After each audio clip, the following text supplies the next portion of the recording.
नमस्कार, यो news 24 television prime time न्यूजमा स्वागत छ। दशैं आयो भन्दा भन्दै करिब सकिन लागेको छ। भोलि दशैंको 15 दिन मध्येकै विशेष दिन विजया दशमी। बडा दशैंको विजया दशमीका दिन मान्यजनहरूबाट आशीर्वाद थाप्दै टीका र जमरा ग्रहण गरिन्छ। असत्यमाथि सत्यको विजयको प्रतीकको रूपमा विजया दशमीका दिन टीका ग्रहण गर्ने परम्परा सदियौंदेखि चल्दै आएको परम्परा हो। यस परम्पराको निरन्तरताले हाम्रो कला संस्कृति र रीतिरिवाजलाई बचाइराखेको मात्र छैन, आफूभन्दा अग्रजको सम्मान र सानालाई माया एवं मार्गदर्शन प्रदान गर्ने नैतिक शिक्षा पनि दिइरहेको छ। यता एमाले अध्यक्ष केपी शर्मा ओलीमा सिंहदरबारबाट बाहिरिनु परेको तुस अझै बाँकी रहेछ। दशैं मनाउन झापा पुगेका ओली आफ्नो तुस पोख्दै वर्तमान सरकार सट्टापट्टामा बनेको आरोप लगाए। अझ अगाडि बढ्दै उनले वर्तमान सरकार धरतीमै पहिलो पटक परमादेशबाट बनेको भन्न पनि बाँकी राखेनन्।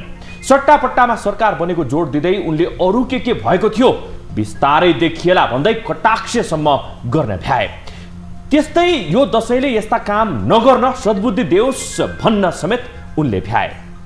अब प्राइम टाइम न्यूजका हेडलाइन्स। आज नवरात्रको अन्तिम दिन महानवमी माता सिद्धिदात्रीको पूजा गरी मनाइयो। बडा दशैंको टीका ग्रहण गर्ने उत्तम साइत भोलि बिहान 10 बजेर 2 मिनेटमा। यसपालि चाहिँ अब मिल्यो भने दर्शन गर्ने, भएन भने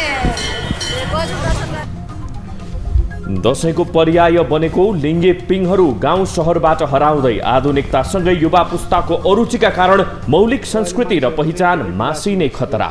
अब एक त यो लिङ्गे पिङ हाल्न पनि धेरै गाह्रो छ। बाँसकोदेखि काटेर ल्याउने, बाँस पाउँदैन हैन। विजया दशमी मनाउन आम सर्वसाधारण गाउँ फर्किएसँगै काठमाडौँ सुनसान, उपत्यकाका सडकमा सवारी सञ्चालन न्यून, व्यापारिक केन्द्रहरू प्राय बन्द।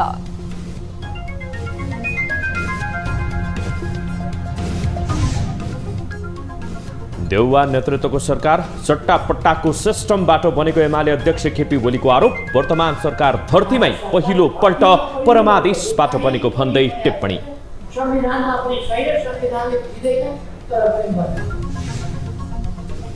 र पछिल्लो 24 घण्टामा थप 455 जनामा कोरोना संक्रमण पुष्टि, 804 जना संक्रमित कोरोना मुक्त, 8 जनाको मृत्यु। सतर्कता अझै आवश्यक।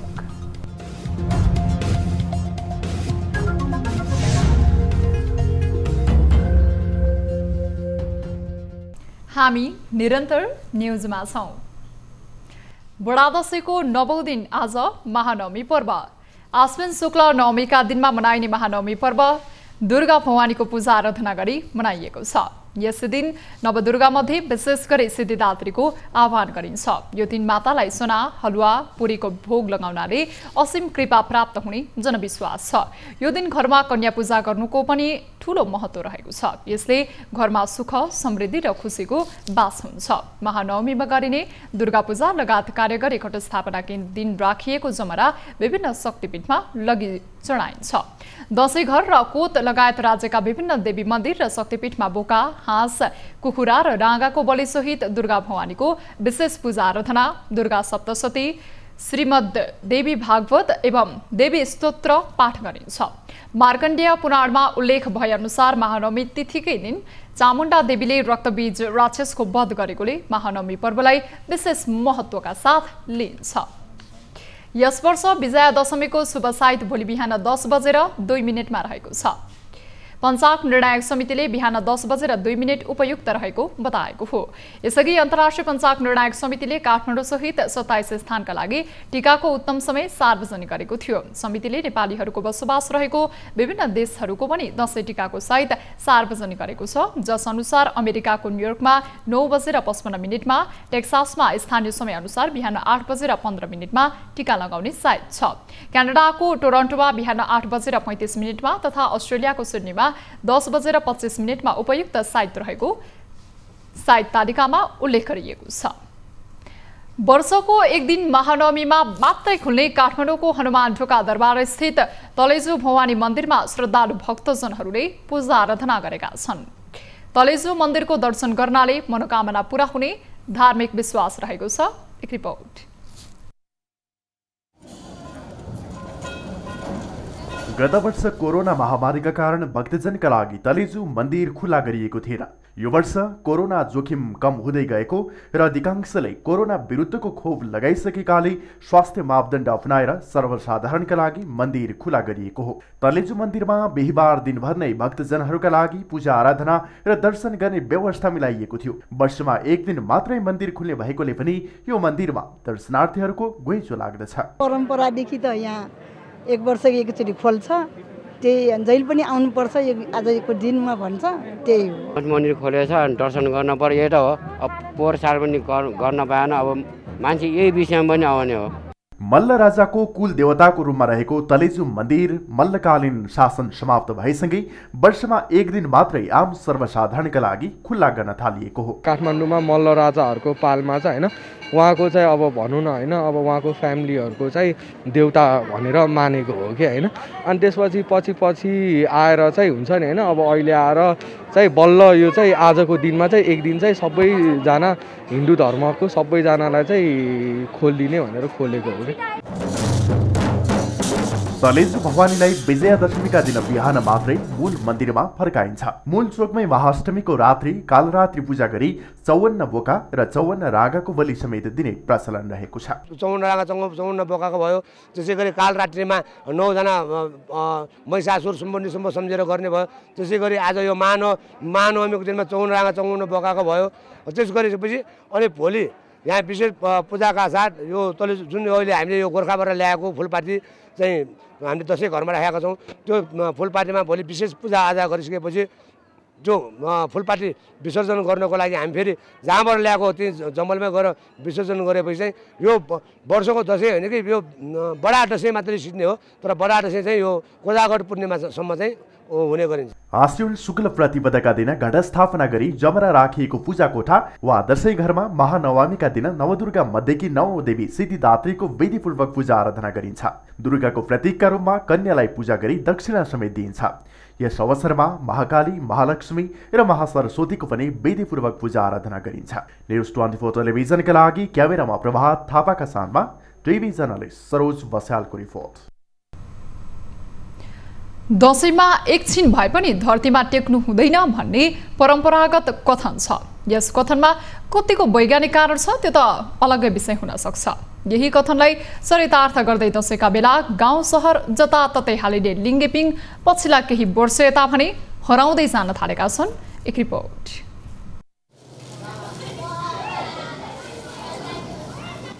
विगतमा दशैं आउनु अघि नै कोही डोरी त कोही बाँस तथा काठको जोहो गर्न थाल्थे अनि विभिन्न स्थानमा दर्जन लिङ्गेपिङ हालेर बालबालिकादेखि युवाको भिड हुने गर्थ्यो। बिस्तारै समाजका युवाले आधुनिक कला संस्कृतिलाई अँगाल्न थालेपछि मौलिक परम्परागत संस्कृतिका पिङ प्रति बेवास्ता बढेको पाइन्छ। पछिल्लो पुस्ताहरू पिङ भन्दा पनि दशैंमा घुमघाम गर्ने, इन्टरनेट सामाजिक सञ्जालमा समय दिने भएकोले पिङको महत्त्व बिस्तारै लोप हुँदै गइरहेको हो। लोप हुन लागेको लिङ्गेपिङलाई सहरका बालबालिका तथा नयाँ युवा पिँढीले हेरुन् भन्ने उद्देश्यले पिङ फाट्टाफुट्टा मात्रै केही स्थानमा राख्ने गरिएको छ। अब अहिले मान्छेहरू चाहिँ धेरै विलासी भइसके। अब एक त यो लिङ्गे पिङ हाल्न पनि धेरै गाह्रो छ। बाँसकोदेखि काटेर ल्याउने, बाँस पाउँदैन होइन। त्यसको लागि चाहिँ नि अब अहिले यो चाहिँ हाम्रो चाहिँ यहाँ त्यो गाह्रो भएको कारणले गर्दाखेरि हामीले चाहिँ रुखमै चाहिँ हामीले चाहिँ हालिदिरहेको, हाम्रो चाहिँ वर्षै यहाँ रुखमै हाल्ने चलन छ। त्यस कारणले हामीले अहिले चाहिँ रुखमै हालिरहेको छौँ। अब पहिला चाहिँ लिङ्गे पिङ भन्थे, अब जाँते पिङ भन्थे होइन। अब अहिले चाहिँ नि यस्तो यो भनौँ न आधुनिक अलिकति सुधारिएको चाहिँ अलि उ भएको कारणले गर्दाखेरि यो हामीले हालिदिएको। युवादेखि बुढापाका मिलेर खरबारीमा गई बाबियो काटेर रातमा पिङको लुठो बाटेर दिनमा बाँसको 4वटा लिङ्गा गाडेर अथवा पिपल आदि ठूलो रुखको हाँगामा पिङ बनाउने चलन थियो। दशैंको सुरुवातदेखि हालेको पिङ तिहारसम्मै राखिन्थ्यो। तर अहिलेका युवा पुस्ताको वितृष्णाका कारण दशैंमा रौनक थप्ने लिङ्गे पिङ खेल्ने संस्कृति हराउँदै गएको छ। पहिलेको जसरी लिङ्गे पिङ नहुँदा दशैं पनि अन्य सामान्य अवस्था जस्तो नै भएको सर्वसाधारणको भनाइ छ। कस्तो अचम्म लाग्छ। अब काठमाडौँमा पिङ पनि देखिँदैन, फर्स्ट टाइम त यहाँनिर देखियो। अनि दसैँ हो कि होइन जस्तै लाग्छ। दक्ष जनशक्तिको अभावका कारण पनि पिङको संस्कृति हराउँदै गएको छ। अहिले युवा पिस्ता साथीभाइ भेला हुने, भोज गर्ने र रमाइलो गर्ने नाममा बजार, होटल तथा रेस्टुरेन्टमा युवाको जमात देखिन्छ। तर पिङ हालेर खेल्ने र परम्परागत प्रविधि तथा चलनहरूको संरक्षण गर्ने कार्यमा भने उनीहरूको अरुचि बढ्दै गएको छ। युवा पुस्ताको उदासीनता र आधुनिकताको नाममा आयातित विभिन्न प्रविधिको बढ्दो मोहका कारण महान चाड दशैं र तिहारमा निर्माण गरेर खेल्ने लिङ्गे पिङको प्रचलन बिस्तारै हराउँदै गएको जानकारहरू बताउँछन्। न्यूज 24 टेलिभिजनका लागि क्यामेरामा कान्छा डङ्गोलका साथमा टिभी जर्नलिस्ट खगेश्वरी कार्कीको रिपोर्ट। हिन्दू धर्मावलम्बीहरूको महान चाड बडा दशैँको सुरुसँगै विराटनगरका शक्तिपीठहरूमा पूजाआजा गर्ने क्रम पनि बढेको छ। महानवमीमा दुर्गा पूजा गरी घटस्थापनाका दिनमा राखिएको जमरा विभिन्न शक्तिपीठमा लगेर चढाइएको छ। कोरोना संक्रमणको जोखिम रहे तापनि गत वर्षभन्दा यस वर्ष विराटनगरका विभिन्न शक्तिपीठहरूमा फूलपातीदेखि श्रद्धालु भक्तजन र दर्शनार्थीहरूको भिड बढेको छ। विराटनगरमा काली मन्दिर, विन्ध्यवासिनी मन्दिर र दुर्गा मन्दिरमा घटस्थापनादेखि विजयादशमीसम्म पूजाआजा गर्ने चलन रहेको छ। यसपालि चाहिँ अब मिल्यो भने दर्शन गर्ने हो, भएन भने गजब दर्शन गरेर फर्किन्छु भनेर सोचेर आएको थिएँ, तर राम्रो दर्शन भयो। नजानु भने म मनले माना आएँ, मलाई त्यसकै हो, त्यही खुसी लाग्यो, आउनु मन लाग्यो, त्यही ठुलो कुरो। पूजा गर्न आउने भक्तजनहरूको भिड बढेपछि काली मन्दिर व्यवस्थापन समितिले करिब 100 जना संयोजकहरू स्वयंसेवकहरू खटाएको छ। दर्शनार्थीलाई स्वयंसेवकले अनिवार्य मास्क लगाउन र सेनिटाइजर प्रयोग गर्न आग्रह गर्ने गरेका छन्।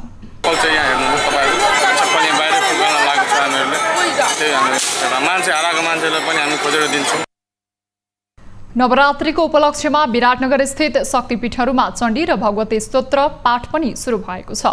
गत वर्ष कोरोना संक्रमणको जोखिम भएकोले काली मन्दिर नै बन्द गरिएको थियो, तर यस वर्ष भने मन्दिर खुला गरिएका कारण दर्शनार्थीको ठूलो भिड मन्दिर पुगेर दर्शन गरिरहेको छ। भिडभाड हुन नदिन नेपाल प्रहरी, सशस्त्र प्रहरी र नगर प्रहरी परिचालन गरिएको छ।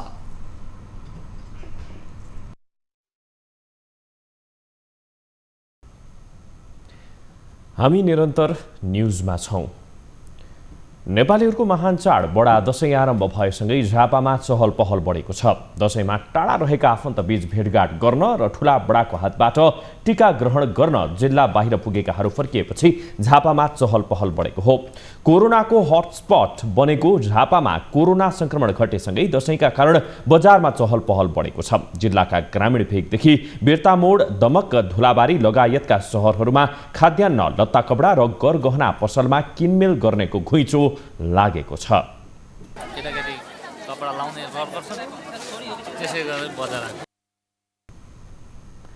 दशैंमा सबैले नयाँ कपडा लगाउने भएकोले सबैभन्दा बढी लत्ता कपडाको कारोबार हुने व्यापारीहरू बताउँछन्। कोरोनाका कारण गत वर्ष चाडबाडका बेला बजार ठप्प भए पनि यसपालि भने केही व्यापार भइरहेको व्यापारीहरूको भनाइ छ। अब जस्तै कि अर्को पालि जुन थियो, गएको पालि कोरोनाले सकि नै हालेको थियो होइन, भाडा दिन पनि गाह्रो भइरहेको थियो होइन, र यसपालि चाहिँ अलिकति लकडाउन खुलेदेखि चाहिँ यता चाहिँ तपाईँको राम्रै छ, चलपल हुँदैछ, पेट पाल्न सकिँदैछ। पहिला गाह्रो थियो, अहिले ठिक छ। कोरोना संक्रमण कम देखिए पनि संक्रमणको त्रास कायमै रहेको कारण गत वर्ष जस्तै सावधानी अपनाएर चाड मनाउनु पर्ने देखिन्छ। नेपालीहरूको प्रमुख चाड दशैंको 9 दिन महानवमीमा काठमाडौँ सुनसान देखिएको छ। महाअष्टमीको तुलनामा नवमीका दिन काठमाडौँ उपत्यकाका सडकमा सवारी साधन न्यून सञ्चालनमा रहेका थिए। महानवमीमा सवारी साधनको पूजा गर्ने भएकोले पनि सवारी कम सञ्चालन भएको बताइएको छ। दशैं मनाउन लाखौंको संख्यामा सर्वसाधारण बाहिरिएपछि काठमाडौँ सुनसान भएको हो। काठमाडौँ उपत्यकाबाट लाखौंको संख्यामा मानिसहरू बाहिरिएपछि र उपत्यकावासीहरू पनि दशैंमा घर परिवारसँग नै व्यस्त भएपछि काठमाडौँका व्यापारिक ठाउँहरू र पसलहरू पनि प्राय बन्द छन्। भक्तपुरको परम्परागत ऐतिहासिक तथा सांस्कृतिक खमे वाकेगु राँगो दौडाउने जात्रा बिहिबार मनाइएको छ। खमे वाकेगु जात्रा प्रत्येक वर्ष बडा दशैंको महानवमीको दिन मनाउने परम्परा रहिआएको छ। धार्मिक, सांस्कृतिक एवं ऐतिहासिक रूपले महत्त्वपूर्ण मानिने खमेलाई महिषासुर दैत्यको प्रतीकका रूपमा लिई यो जात्रा मनाउन थालिएको हो। यो जात्रालाई मोहनी नखको एक महत्त्वपूर्ण जात्राका रूपमा लिने गरिन्छ। महानवमीका दिन त्रिपुरा सुन्दरी प्रकट भई नवदुर्गा भवानीका रूपमा परिणत हुने हुँदा त्यस अवसरमा महिषासुरको वध गर्ने धार्मिक मान्यता अनुसार खमेको बलि सहितको तान्त्रिक पूजा गरेर जात्रा मनाउने गरिएको छ। नवदुर्गा देवगृहमा राखिएको खमेलाई तान्त्रिक विधि अनुरूप पूजा गरी नवदुर्गा द्यौछे देवगृहबाट दौडाएर ब्रह्मायणी पीठसम्म पुर्याउने गरिन्छ। नवदुर्गा भवानीलाई चढाइने खमेको टाउकोमा 2 चक्र सहित शरीरमा 7 वटा चक्र भएको निखर कालो पुच्छर घुँडाभन्दा तलसम्म आएको, सिंह अगाडि फर्केको, कानमा कुनै खोट नभएको, शरीरभर कुनै घाउ चोट नलागेको, कम्तीमा पनि 100 धार्नी तौल भएको मोटो घाटो राङ्गो चाहिने गर्दछ। वध गरिएको खमेको ससानो मासुका टुक्रा प्रसादका रूपमा घर लगेर सुकुटी बनाउने र त्यसलाई धुलो पारेर घिउमा मुछी धूप बनाइन्छ। उक्त धूप लक्ष्मी पूजाका दिनमा बाल्ने चलन रहेको छ। त्यस दिन धूप बाल्दा घरमा भूत प्रेत भाग्ने, शत्रु नाश हुने र लक्ष्मीले वास गर्ने जनविश्वास रहेको छ।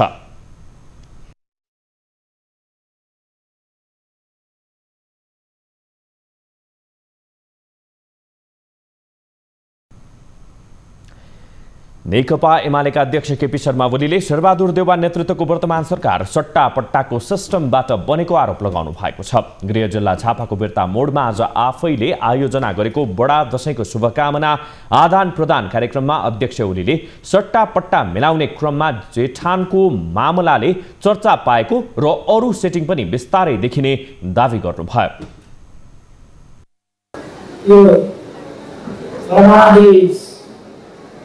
सरकार भर्तीमा पहिलोपल्ट यो कहीँ पनि बनेको छैन, संविधानमा पनि छैन, संविधानले दिँदैन, तर पनि बन्यो। यो दसैँले यस्ता काम नगर्न मान्छेलाई सुमति दिवस पनि शुभकामना मैले अघि नै भनिसकेँ। ओलीले अर्ली इलेक्सनको आशंका गर्दै संसद समेत राम्ररी नचलेको र 3 महिनापछि मन्त्रीमण्डल विस्तार गरेको भन्दै सट्टापट्टा मिलाउनका लागि भएकोले निर्धारित समय अघि नै आम चुनाव हुन सक्ने आशंका गर्नुभयो। यस्तै ओलीले एमालेले नेतृत्व गरिरहेको प्रदेश सरकार र स्थानीय तहका प्रमुखहरूलाई अब लोकप्रिय र व्यवस्थित विकास निर्माणका काम गर्न निर्देशन समेत दिनुभयो। ओलीले परमादेशबाट इतिहासमै पहिलोपल्ट देउवा नेतृत्वको वर्तमान सरकार बनेको भन्दै टिप्पणी समेत गर्नुभएको छ। सर्वोच्च अदालतले बाँकेकी रुबी खानलाई रिहा गर्न र रिहा भएपछि पुनः धरपकड नगर्न पनि आदेश दिएको छ। सर्वोच्चको आदेशसँगै खान बिहिबार रिहा भएकी छिन्। सर्वोच्चका न्यायाधीश अनिल कुमार सिन्हाको इजलासले बिहिबार बन्दी प्रत्यक्षीकरणको रिटमा रिहा गर्न सो आदेश दिएको हो। अधिवक्ता मोहन अन्सारीले रुबीका तर्फबाट दायर गरेको बन्दी प्रत्यक्षीकरणको निवेदनमा सुनवाई गर्दै सर्वोच्च अदालतले प्रहरीले पूर्वाग्रह राखी खानलाई पक्राउ गरेको ठहर पनि गरेको छ। रुबीलाई थुनामुक्त गरेपछि पनि तत्काल पक्राउ गर्ने वा उनको व्यक्तिगत स्वतन्त्रतामा असर पुग्ने कुनै कार्य नगर्न पनि सर्वोच्च अदालतले प्रहरीलाई आदेश दिएको छ। 2 हिंसाका घटनामा प्रहरीले प्रभावकारी अनुसन्धान नगरेको भन्दै दबाब दिन रुबी सहितको टोली नेपालगञ्जबाट हिँडेर काठमाडौँ आइपुगेको थियो, तर रुबीलाई प्रहरीले पक्राउ गरी नेपालगञ्ज पुर्याइदिएको थियो। न्युजहरू अझै बाँकी छन्। यो समय हो लाइफ बोय हात धुने ब्रेकको।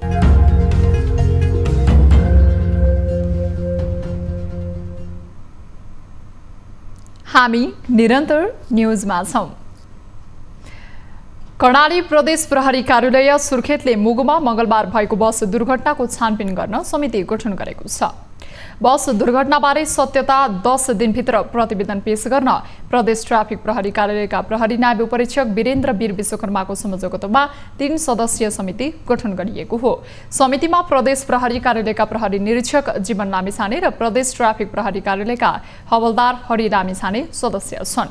नेपालगञ्जबाट मुगु सदरमुकाम गमगढी जाँदै गरेको छायानाथ रारा यातायात प्रणालीद्वारा सञ्चालित V1 ख 3167 नम्बरको उक्त बस मंगलबार जुम्ला मोगु सडक खण्डमा पर्ने पिनातपने खोलामा दुर्घटना हुँदा 32 जनाको मृत्यु हुनुका साथै 13 जना घाइते भएका थिए। चालकको सिटमुनिको टायर पङ्क्चर भई दुर्घटना भएको प्रारम्भिक अनुमान गरिए पनि समितिले घटनाको अनुसन्धान प्रतिवेदन तयार गरी प्रदेश प्रहरी प्रमुख समक्ष पेश गर्नेछ। नेपालमा बिहीबार थप 455 जनामा कोरोना भाइरसको संक्रमण पुष्टि भएको छ।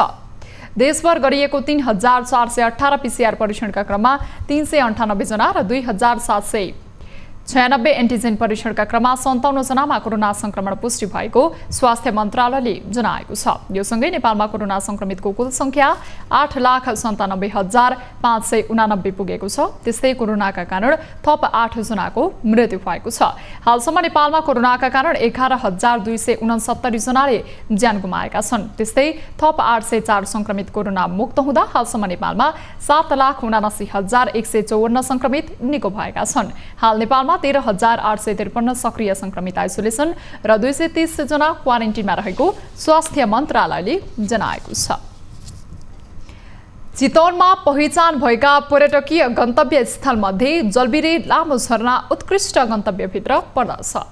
सुन्दर प्राकृतिक मनोरम दृश्य तथा लामो छाँगोबाट झरेको पानीको फोहरा र त्यसबाट आउने शीतल पानीका कण र चिसो हावाको स्पर्शले पर्यटकको मन नै लोभ्याइदिन्छ। इच्छाकामना गाउँपालिका 6 मा पर्ने यो झरना पछिल्लो समय आन्तरिक पर्यटकहरूका लागि आकर्षणको केन्द्र बन्दै गएको छ।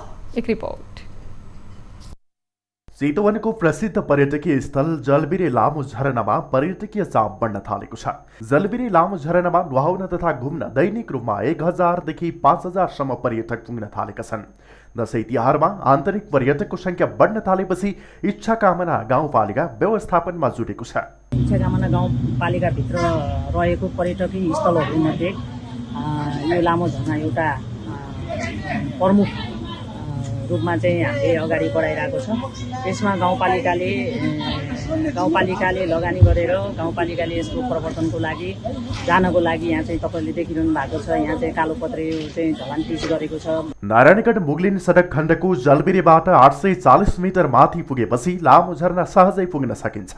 झरनालाई व्यवस्थित बनाउन गोलाघर निर्माण, झरनामा नुहाएपछि चाहिने चेन्जिङ रुम लगायत निर्माण भइसकेको र सो क्षेत्रमा व्यवसाय गर्न चाहने प्राइभेट फर्मसँग मिलेर होमस्टे सहितको पार्क निर्माण गरिने गाउँपालिकाले जनाएको छ। यो झरना निकै रमणीय रहेको आन्तरिक पर्यटक समेत बताउँछन्। साह्रै राम्रो रहेछ। गर्मी लागेर यहाँ आयो भने एकदम आधी घन्टा 1 घन्टा बस्यो भने साह्रै आनन्द लाग्ने ठाउँ रहेछ। जलबिरे लामो झरना आन्तरिक तथा बाह्य पर्यटकको आकर्षण स्थल हो। यहाँ वर्षेनी 40,000 भन्दा बढी पर्यटक झरना अवलोकनका लागि पुग्ने गर्दछन्। यहाँ क्यारोनिङ, क्लाइम्बिङ, स्विमिङ, स्लाइडिङ, जम्पिङ र हाइकिङ गर्न देशका विभिन्न जिल्ला र कहिलेकाहीँ बाह्य पर्यटक समेत आउने गरेकोले यसलाई अझै व्यवस्थित गर्न सके चितवनको आर्थिक विकासमा ठूलो टेवा पुग्ने देखिन्छ। न्युज 24 टेलिभिजनका लागि चितवनबाट शरद आचार्यको साथमा महेश पाण्डेको रिपोर्ट। अब बिजनेस न्युज।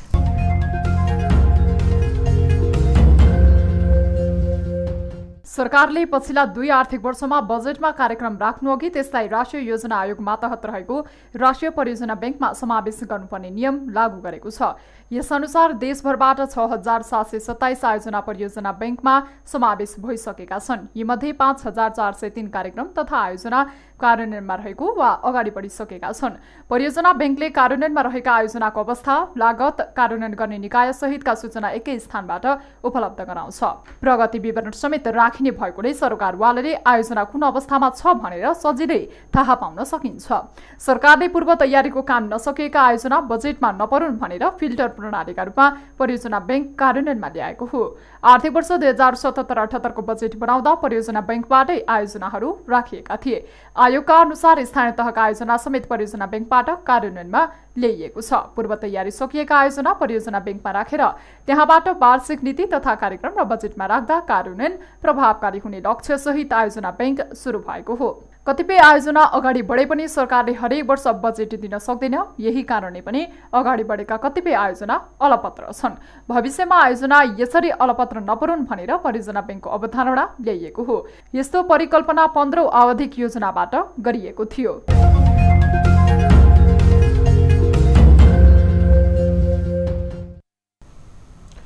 हामी निरन्तर न्युजमा छौं। अब स्पोर्ट्स न्यूज।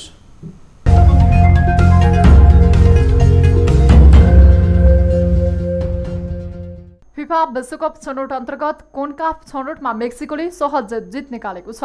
बिहिबार भएको खेलमा मेक्सिकोले एल साल्भाडोरलाई 2-0 गोल अन्तरले पराजित गरेको हो। खेलको 30औं मिनेटमा हेक्टर मोरेनोले गोल गर्दै मेक्सिकोलाई सुरुवाती अग्रता दिलाएका थिए। खेलको 48औं मिनेटमा मारियो जाकोबले रातो कार्ड पाएपछि साल्भाडोर 10 खेलाडीमा समेटियो। 68औं मिनेटमा नेस्टर अरुजोले रातो कार्ड पाएपछि मेक्सिको पनि 10 खेलाडीमा सीमित भएको थियो। त्यसपछि खेलको इन्जुरी समयमा राहुल जेमिनेजले पेनाल्टीमा गोल गर्दै मेक्सिकोलाई 2-0 को जित दिलाए। यस जितसँगै मेक्सिको कोन्काफ छनौटको शीर्ष स्थानमा उक्लिएको छ। मेक्सिकोले 6 खेलमा 14 अङ्क जोडेको छ। साल्भाडोर 5 अङ्क जोडेर 7औं स्थानमा रहेको छ।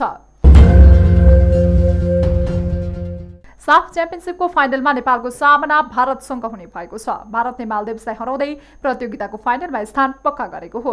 कप्तान सुनिल छेत्रीको 2 गोलको मद्दतले बुधबार भएको खेलमा भारत 3-1 गोलले विजयी बन्यो। फाइनलमा प्रवेश गर्नका लागि जित्नै पर्ने दबावमा रहेको भारतलाई खेलको 33औं मिनेटमा मनवीर सिंहले अग्रता दिलाएका थिए, तर पहिलो हाफको अन्त्यतिर पेनाल्टी मार्फत अली अशफाकले खेल बराबरी गरे। खेल बराबरीमा सकिएको भए मालदिभ्स सोझै फाइनलमा पुग्ने स्थिति थियो, तर दोस्रो हाफमा कप्तान छेत्रीले 2 गोल गर्दै भारतलाई जित दिलाए। 7 पटकको विजेता भारत सन् 2003 मा मात्र तेस्रो स्थानमा सीमित बनेको छ। टोलीले प्रतियोगिताका पछिल्ला 11 संस्करणमा विजेता या उपविजेता बनेको छ। उता नेपालले बंगलादेशलाई 1-1 को बराबरीमा रोक्दै प्रतियोगिताको फाइनलमा स्थान बनाएको हो। नेपाल साफ च्याम्पियनशिपको फाइनलमा पुगेको यो पहिलो अवसर हो। अब 24 वेदर अपडेट।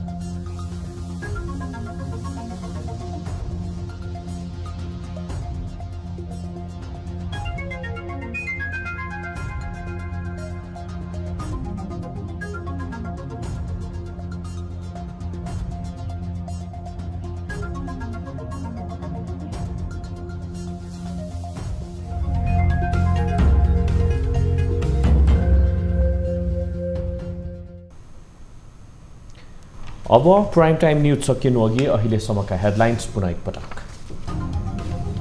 आज नवरात्रको अन्तिम दिन महानवमी, माता सिद्धिदात्री पूजा गरी मनाइयो। बडा दशैंको टीका ग्रहण गर्ने उत्तम साइत भोलि बिहान 10:02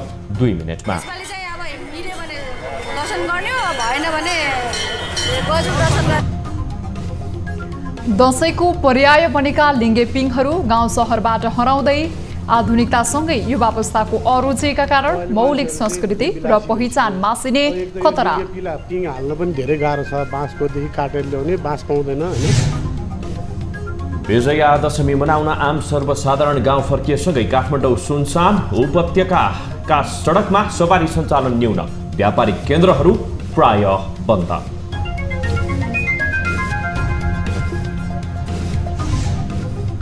देउवा नेतृत्वको सरकार सट्टापट्टाको सिस्टमबाट बनेको एमालेका अध्यक्ष केपी शर्मा ओलीको आरोप। वर्तमान सरकार धरतीमै पहिलोपल्ट परामादेशबाट बनेको भन्दै टिप्पणी।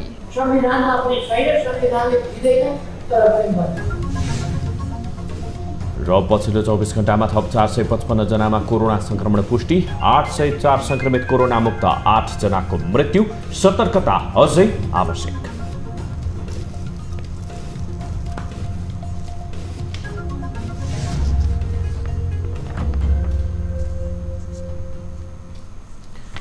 प्राइम टाइम न्यूज अहिलेलाई यति नै। जाँदा जाँदै ताली र गाडीका लागि हामीले सोधेको प्रश्नको अन्तिम नतिजा, यसपछि प्रसारण हुने कार्यक्रम सिधा कुरा जनतासँगमा हेर्न सक्नुहुनेछ। थप न्यूजका लागि हाम्रो वेबसाइट www.news24nepal.com हेर्नुहोला। साथै हामीलाई फेसबुक, ट्विटर र युट्युबमा पनि फलो गर्न सक्नुहुनेछ। यस्तै मोबाइल, भाइबर र इमेलबाट 24 हेल्प डेस्कमा समस्या र गुनासो गर्न सक्नुहुनेछ। अहिलेलाई बिदा दिनुहोस्। हामी निरन्तर न्यूजमा छौं। नमस्ते।